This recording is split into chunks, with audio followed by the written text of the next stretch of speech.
So the Russian military continues to advance in northern and eastern Ukraine, seizing new territory in recent days, albeit at relatively slow pace and significant cost. But nonetheless, this is the Russian 2025 summer offensive that we are seeing continue to roll out. Meanwhile, U.S. President Trump threatened Russia, saying Putin has 2 weeks to show whether or not he's serious about finding a peace deal. This is the third 2-week notice that Putin has had in the last 4 weeks. But we'll get to that in the back half of today's video. Starting out with a look at the map here. This is Deep State Map, publicly available resource. Will be linked in the description below. The two areas we're going to look at today as we look at Ukraine, the Sumy Oblast up here, where Russia has gained in recent days, and then down here, kind of near the Pokrovsk area, where, again, at heavy cost, but Russia is continuing to advance. Starting out here with Sumy, as a little context, the red territory is area inside of Ukraine seized by Russia. This changed pretty significantly in recent days. In fact, if we go back, and this is one of the reasons I like Deep State Map, is you can see the change over time. Very clean-looking map, in my opinion. Just to the 22nd, you would see this gray signifies that it's contested. There's not one side clearly in control of this territory. That changed, right, on or about the 23rd, and we can debate if that was the exact day that it changed hands. War is messy, war is complex. Either way, on or about a week ago, that changed, and watch the progress, watch the change in territorial control over the last few days as we go 24, 25, 26, 27, and 28. 28 is the most recent they have, of course, today being May 29th. Now, a couple key points here. We're going to see some Russian assessments saying that they're effectively already taking some of these towns here, and they're starting to push on Unikivka, this town here right along the main road, moving from Sumy directly into Kursk. So turning to some Russian assessments here, because we're not hearing a lot from Ukraine as it relates to the Sumy area right now. Archangel of Special Forces said Kursk direction, new successes in the Sumy region. Our units continue to move in the Sumy region, expanding the zone of control. In the direction of Unikovka, so this area right here, units of the Russian armed forces managed to gain a foothold on the northern outskirts of the settlement as well in the forest belts on the eastern side. So if we talk the northern portion of the settlement, maybe up here. Look, traditionally, in my experience, Deep State Map has been a day, 2, sometimes even 3 delayed in the accuracy of the reports.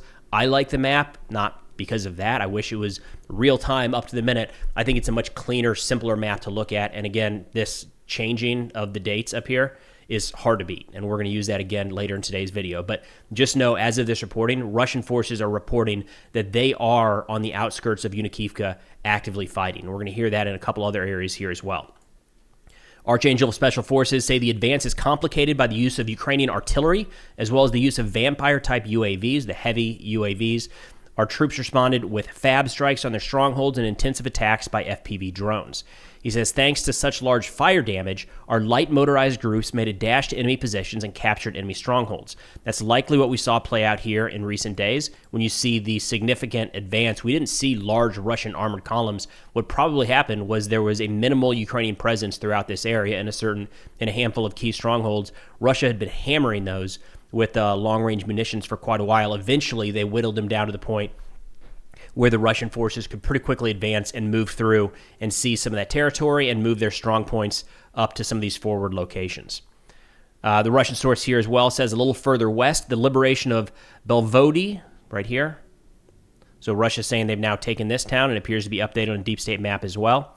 And they've also updated their position here to the west, Vodolohy. Man, I'm sorry for the town pronunciations here. We're getting into a lot of these really small ones that I'm gonna struggle through, to be blunt. Archangel Special Forces said, against this backdrop, Ukraine is again sending in reinforcements. The presence of the 41st Brigade and 71st Brigade has been noted in the area. In addition, more than 40 UAV crews of the 414th Separate Brigade have been transferred into the area. So we'll continue to keep an eye on the Sumy region. This is one of 2 kind of key areas that Russia is advancing in right now. The second one we're going to focus on is, really shouldn't be a surprise to anybody, but down here near Pokrovsk in the east. And we have seen, again, unfortunately, some Russian gains in recent days. And we've got a good assessment here from Emil Kastehelmi from the Blackbird group I want to run through. But real quick, I do have something I want to show you guys. A few weeks ago, actually, we ran a fundraiser for Zynga's Paw to pick up some jammers for some Ukrainian artillery pieces. We wrapped that up, $14,000, got the couple jammers. They've now been installed on the equipment, and they were nice enough to send over this video that I wanted to share with you all. Today we are in the field delivering some of the equipment, in particular our electronic warfare devices for Polish howitzers, Krabs.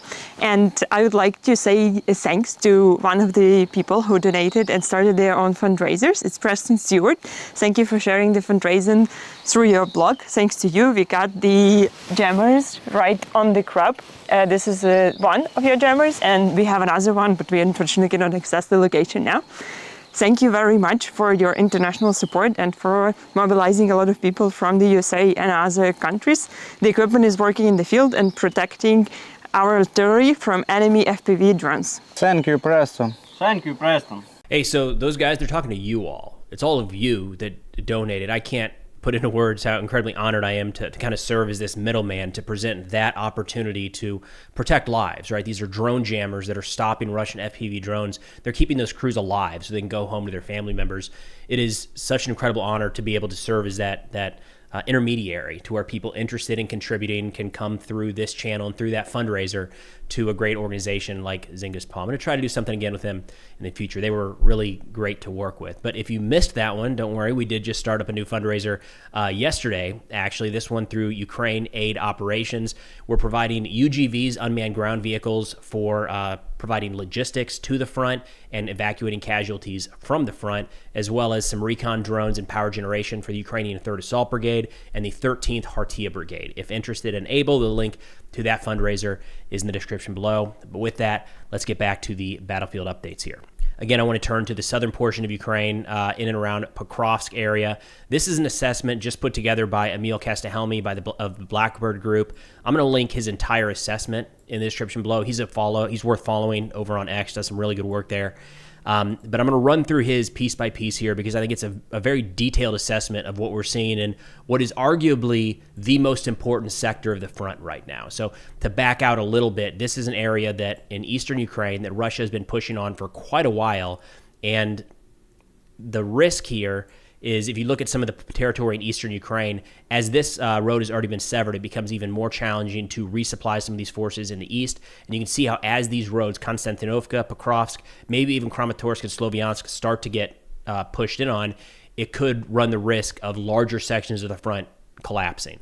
So that's the concern with Pokrovsk. This area right here, from Chasiv Yar through Toretsk over to Pokrovsk, this area is very well defended by Ukraine. And as they move further back, further west and further north, there aren't as heavily of defenses, or there aren't as heavily defended areas as far as we know. So the expectation is that the heavier losses will come to Russian forces in and around this area now. Now, turning to Emil's assessment, he says, during April and May, the Russians formed a dangerous salient against the Ukrainian defenses around Pokrovsk. The so-called spring offensive has progressed relatively quickly, and serious issues may lie ahead in the near future. Defending forces in this area initially consisted of newer, less capable brigades, such as the 142nd, 155th, and 157th. Elements from other units are also present. Reserves have now been brought in, including the 36th Marine Brigade and now the 82nd Air Assault Brigade, among others. We are starting to see some footage on both of those Telegram channels confirming they do have elements in and around Pokrovsk. Going back to Emil, he says Russia's probable operational objectives for the coming months in the area include the formation of an encirclement around Konstantinovka right here. And you can already see that starting to play out. It's a little deeper than just this town, but you can see how it doesn't take all that much imagination to see the Russians continue to push in a couple different directions. In fact, this would be a good time to go back on the map again. Let's go back to the middle of the month, 15th of May, to give you an idea. Right here, Konstantinovka, how the situation has changed around this. By and large, Ukraine has held the line around Chasiv Yar, but look at how the Russians have advanced just in recent days. So you can see how they're starting to close in on that key crossroads there. They're also, of course, going to be continually focused on disrupting the logistics flow from Pokrovsk. And the latest development he talks about was right down here in Stara Mykolivka, which is this little salient that was held by Ukrainian forces that was recently closed out, again, kind of moving through the map. He says the defense here seems to have cost the Russians pretty significantly and slowed their advance along this sector of the front. Again, he says the most dangerous area, the most in danger right here is Konstantinovka, with attacks coming from 3 different directions. But these attacks from Chasiv Yar, talk about progress, there just hasn't been much. Again, this is an area relatively short range from Bakhmut. And if we go back, I mean, we got to get a ways before you see. There we go. There's the first movement on the 13th. That's been the progress by Russia in this portion of the front. Now, I understand folks will say, well, it's an attritional war. I gotcha. But they're still trying to push in to close out some of these key crossroads. If Russia's celebrating advances in certain areas, we're going to look at their advances in other areas, whether or not they're actually playing out. Emil says the Russians have not achieved a breakthrough anywhere along the front here in the true sense of the word. An actual breakthrough would entail a rapid collapse of defenses, enabling mechanized units to exploit the situation and penetrate deeply into the defender's rear. That scenario is not currently unfolding. That scenario, yes, you also have to keep it back. You always have to keep it back in mind. That is something that could happen. We just have not seen that happen at all in this war. That rapid exploitation, the breakdown of the lines. I mean, the only time I think you could really point to that outside of like the first 48, 72 hours where the Russian military was just charging across Ukraine. The only other time was probably fall of 22 in Kharkiv when the Russian lines were completely underdefended and completely collapsed. Since then, there just hasn't been a scenario where a breach in the line has led to rapid collapse. But nonetheless, it is a possibility. It's the kind of thing worth bringing up. Emil says the Russians have pushed through an area of dense Ukrainian fortifications. Soon they may reach a less well-prepared area where the Ukrainians can't bring in engineering equipment safely anymore. However, fortifications don't solely determine the future of the offensive. For Ukraine, timely withdrawals from unfavorable positions and careful management of reserves are key elements for a successful defense this summer. The tendency of holding onto nearly encircled pockets usually causes unnecessary losses without significant tactical benefit. When you hear that, of course, you've got to look at this area here to the southeast of Konstantinovka. I've not heard yet that those Ukrainian forces are at risk of falling, but you can see the pocket forming there, and you wonder if Russia continues to push from the north and the south, if we might see something similar in this pocket. Wrapping up here, Emil says, in the worst-case scenario, insufficient preparation and bad decisions may lead to a reactive state where the limited quantity of reserves are forced to rush from one sector to prevent emerging crises at the expense of another direction, attriting them in the process. And something to keep in mind whenever we're looking at these battlefield updates is the progress is slow, the progress is costly, but you never know if there's an actual tipping point that can be reached there.